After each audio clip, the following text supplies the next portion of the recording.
പ്രാപിച്ചു നാം വൻ കൃപയിൽ നമ്മെ സൂക്ഷിക്കുന്നു.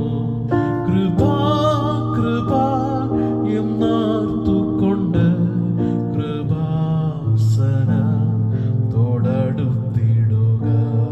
കൃപാസന തൊടടുത്തിടുക.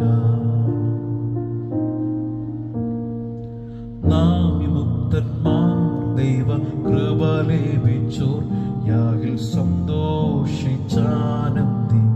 ചാർക്കുക. നാം യാഗിൽ